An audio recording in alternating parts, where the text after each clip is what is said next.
चिड़िया और उसकी बेटी दाना ढूंढ ढूंढ कर थक गई थीं, मगर आज उन्हें कहीं से भी दाना न मिला था। गुड़िया बेटी, अब तो शाम होने वाली है, आज हमें खाली हाथ ही घर लौट कर जाना होगा। मम्मा, हम कल अगले जंगल जाएंगी, हो सकता है हमें वहाँ से दाना मिल जाए। फिर वो माँ बेटी भूखे पेट ही वापस लौटती हैं। रास्ते में उन्हें एक आवाज सुनाई देती है, बचाओ बचाओ, मेरी मदद करो, मैं बहुत मुश्किल में हूँ, कोई मेरी मदद करो। मम्मा, कोई मुसीबत में है, कोई आवाज दे रहा है, हमें देखना होगा। हाँ बेटी, आवाज तो मैंने भी सुनी है। फिर वो माँ बेटी नीचे घने जंगल में आती हैं। वहाँ एक सुंदर परी मकड़ी के जाल में फंसी हुई थी। चिड़िया, मेरी मदद करो। मगर सुंदर परी, मैं तो बहुत कमजोर हूँ, मैं कैसे आपकी मदद कर सकती हूँ? मेरी जादू की छड़ी मेरे हाथ से छूटकर नीचे गिर गई है, आप मुझे मेरी वो जादू की छड़ी उठाकर पकड़ा दें, सब ठीक हो जाएगा।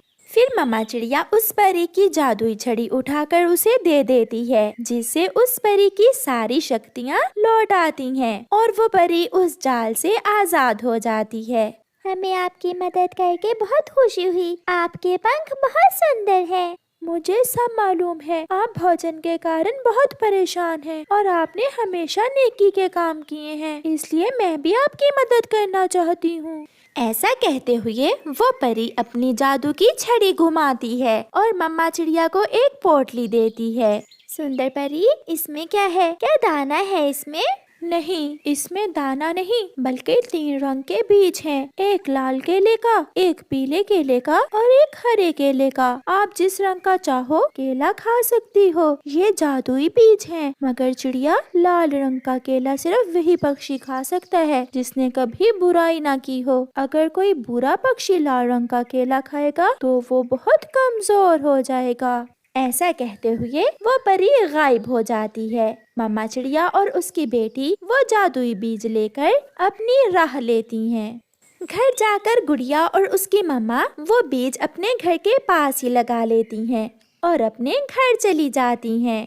मम्मा, क्या सच में उन जादुई बीज से केले के पेड़ उगेंगे? हाँ बेटी, वो अच्छी परी झूठ नहीं बोल सकती। बातें करते करते वो माँ बेटी सो जाती हैं। सुबह हो जाती है। गुड़िया और उसकी मम्मा जल्दी से घर से बाहर निकलती हैं। अपने सामने केले के बड़े बड़े पौधे देखकर उनकी तो आंखें खुली की खुली रह जाती हैं। मम्मा, लाल, पीले और हरे तीनों पेड़ों पर 3 रंग के केले लगे हुए हैं। हाँ बेटी, मगर याद रखना, लाल रंग का केला सिर्फ वही पक्षी खा सकता है जिसने कभी कोई बुरा काम ना किया हो। मगर मम्मा, आपने तो कभी कोई बुरा काम नहीं किया है, इसलिए बेटी हम किसी भी रंग का केला खा सकती हैं। फिर वो दोनों माँ बेटी तीनों पेड़ों से मीठे, स्वादिष्ट और रंग बिरंगे केले तोड़कर खाती हैं। गुड़िया बेटी, आपके अंकल मिठू भी भूखे होंगे, जाओ ये केले मिठू अंकल को दे आओ। मगर मम्मा, ये पीले वाले केले देना, हो सकता है मिठू अंकल ने कभी कोई बुरा काम किया हो। ऐसे गुड़िया पीले रंग के केले लेकर मिठू अंकल को देने चली जाती है। गुड़िया, ऐसे स्वादिष्ट और मीठे केले मैंने पहले कभी नहीं खाए। अंकल, ये जादुई केले हैं, ये बहुत मीठे हैं। कबूतर भी गुजरता हुआ चिड़िया के पास जाता है। चिड़िया चिड़िया, ये केले के पेड़ कल तो यहाँ नहीं थे।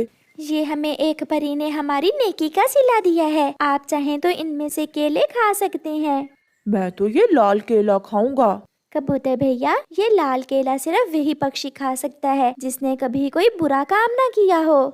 नहीं, फिर तो मैं ये नहीं खा सकता। एक बार मैंने चोरी की थी, मुझे आज भी याद है। मैं ये पीले ही खा लेता हूँ। फिर कबूतर पीले केले ले जाता है। बात गोरी कौवी और कालू कौवे तक भी पहुँच जाती है।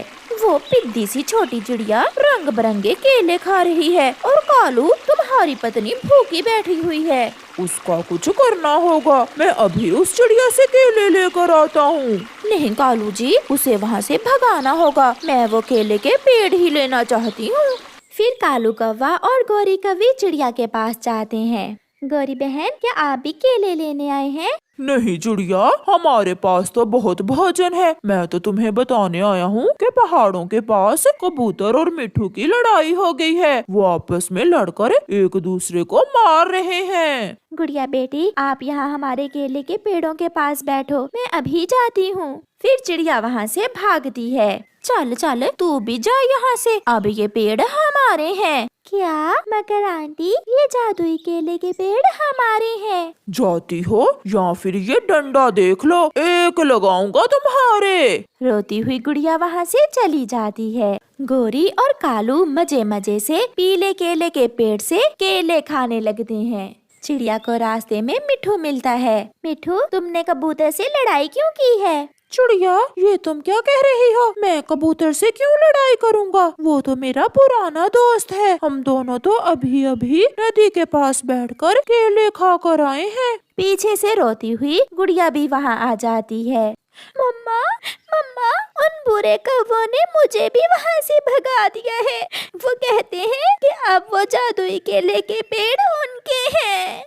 अब मैं समझी, उन्होंने मुझे झूठ बोलकर यहाँ भेजा है। गुड़िया बेटी, आप चिंता न करो, मैं अभी जाकर उन्हें देखती हूँ। फिर वो माँ बेटी वापिस आती हैं। तुम फिर आ गई? सुन लो चिड़िया, तुम भी सुन लो, अब ये केले हमारे हैं। हाँ हाँ गौरी, ये केले तुम्हारे ही हैं, मगर मैं तो तुम्हें एक बात बताने आई हूँ। ये लाल रंग का केला ना खाना, ये बहुत स्वादिष्ट और मीठा केला है, ये तो मैं ही खाऊंगी। ये सुनकर गौरी जल्दी से उड़कर लाल केले के पेड़ पर बैठ जाती है। छोटी चिड़िया, मैं अब तुम्हें इन पेड़ों से कोई केला भी नहीं दूंगी। ऐसा कहते हुए गौरी उस पेड़ से लाल केले तोड़ लेती है। मुझे भी दो गोरी, मुझे भी दो, मैं भी ये लाल रंग का केला खाकर देखूं कैसा है ये। फिर गोरी और कालू वो लाल रंग के केले खाने लगते हैं। केले खाने के कुछ ही देर बाद कालू और गोरी गिर जाते हैं। वो उठकर खड़े होते हैं और फिर से गिर जाते हैं। गुड़िया और उसके मम्मा हंसने लग जाती हैं।